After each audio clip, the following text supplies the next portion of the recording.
Oui, bonjour. Donc, je suis le docteur Anne Ancia et je suis la représentante ad intérim de l'Organisation mondiale de la santé pour la République démocratique du Congo.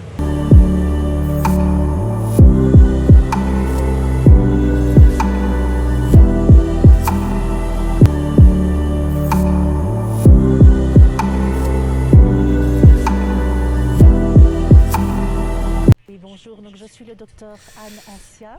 mwaramutse ninjye uhagarariye OMS hano umuryango w'abibumbye wita ku buzima muri Repubulika Iharanira Demokarasi ya Kongo.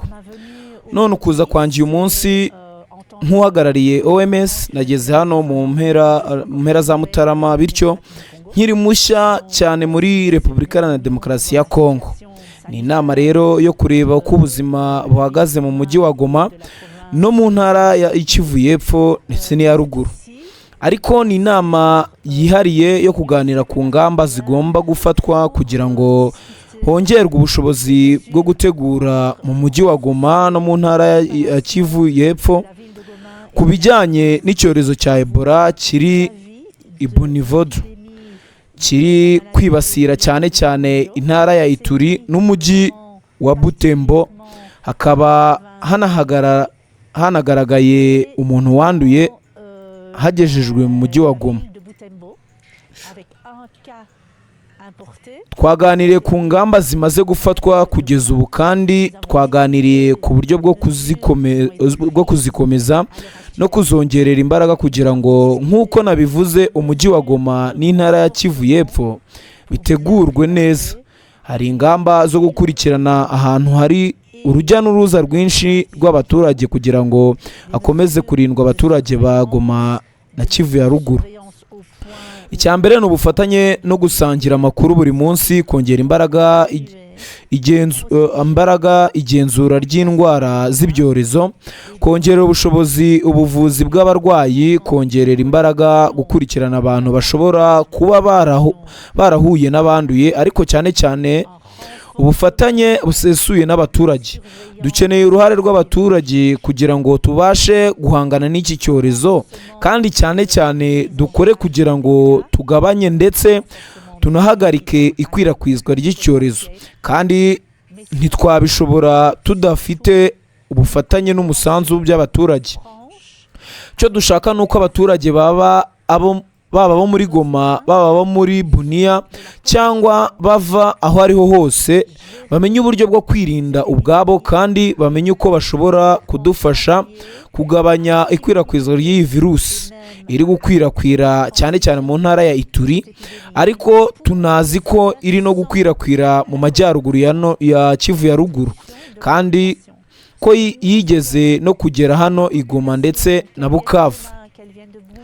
Njye mbona OMS imaze imyaka myinshi cyane ikora i Goma. Dufite ishami rito hano kandi ibikorwa bikorwa kuva kera. Ntekereza ko urugero nk'uko muri Mutarama 2025 OMS yabaye umuryango wa mbere watanze udupfukamunwa, ubuvugizi n'imiti ku mashyirahamwe yose akorera hano, kandi tuzakomeza kubikora. Ku bijyanye no kuvura abarwayi, ubu tuzi ko dufite umuntu umwe wanduye wemejwe uri mu bitaro bya Goma.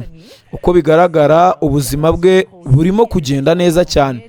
Tuzi kandi ko hari abantu bahuye nawe bari gukurikiranwa buri gihe. Niba mushaka igisubizo kirushijeho gusobanuka, dufite toni 6 z'ibikoresho byo kwirinda n'izindi toni 6 z'imiti biri mu nzira, kandi ntegereje amakuru y'igihe iyo ndege y'imizigo izagerera i Kigali. Ejo nanyuze i Kigali, nahuye n'uhagarariye OMS Kigali uri gukora ku gutegura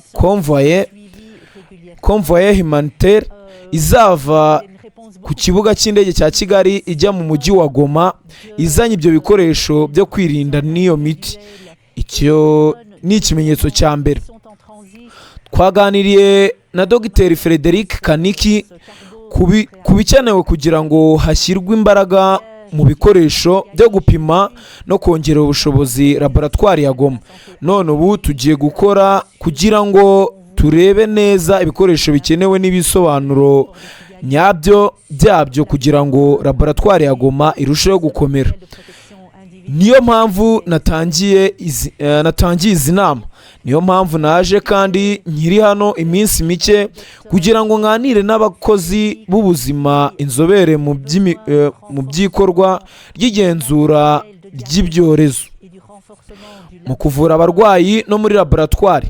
Hari inkunga igomba gutangwa, ariko inkunga ishingiye kuri siyanse no ku makuru yizewe kandi nyayo, kugira ngo tudaha umwanya makuru ashobora guteza ubwoba cyangwa guteza akajagari, ahubwo dukorere ku bumenyi bwa siyanse hamwe n'inzobere kugira ngo tubone igisubizo nyacyo kandi kijyanye n'ibihe bya Goma, Kivu y'Epfo na Kivu ya Ruguru ndetse n'igihugu cyose cya Repubulika Iharanira Demokarasi ya Kongo ndetse no mu bihugu biyikikije.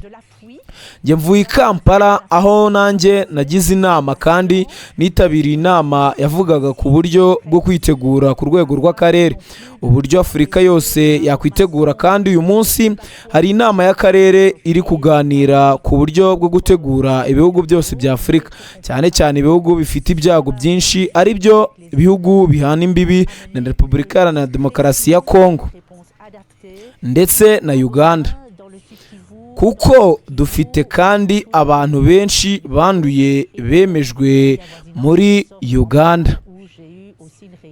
Reka mbashimire cyane kandi dukomeze gufatanya kwirinda iki cyorezo, ndetse buri wese abigira ibye, kandi birashoboka ko twakomera kandi tugafatanya icyorezo kikaba cyarangira. Donc les pays avoisinants maintenant de la République démocratique du Congo et de l'Ouganda, puisque nous avons aussi plusieurs cas confirmés en Ouganda. Yego, nuko bimeze rero. Ni ijambo twakurikiranaga ry'uhagarariye OMS, umuryango w'abibumbye wita ku buzima. OMS ubwo ni Organisation Mondiale de Santé, cyangwa se mu cyongereza bawita WHO, World Health Organization. Ni kuri uyu wa kabiri ejo hashize tariki ya 26 Gicurasi 2026 i Goma, ubuyobozi bwa AFCM 23 bwakiriye intumwa zikomeye z'ishami ry'umuryango. Nk'uko nabikubwiraga, ni ibiganiro byibanze ku gukumira no gukurikirana ndetse no gufata ingamba mu bijyanye no kwirinda icyorezo cya Ebola. Iyi nama yagiye igaragaza akamaro k'ubufatanye hagati y'abafatanyabikorwa bo mu rwego rw'ubuzima n'inzego z'ibanze mu rwego rwo gushimangira kurinda abaturage no kugabanya ikwirakwira ry'indwara y'icyorezo cya Ebola.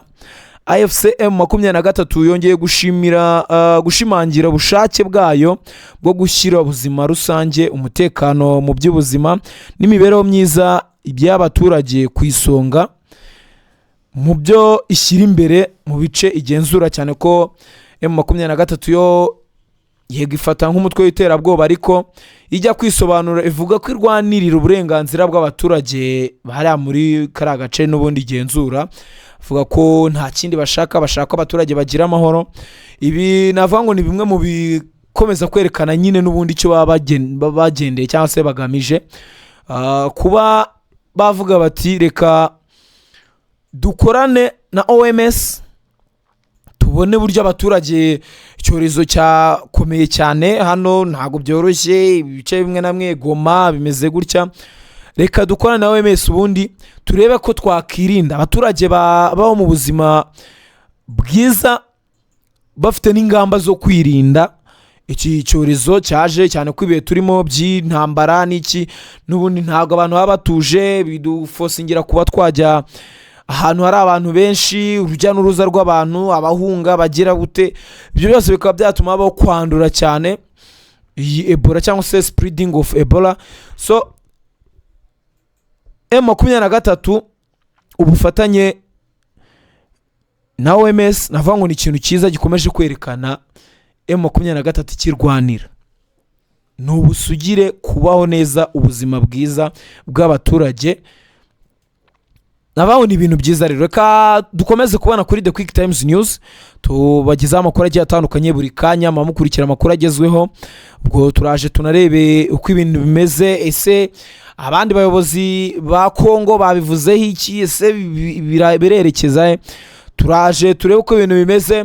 Mwabyumvise mu ijambo ko hari ibikoresho biri mu ndege biri kuza igomba kugera i Kigali, hanyuma ibikoresho bikajyanwa n'ubundi hari Igoma.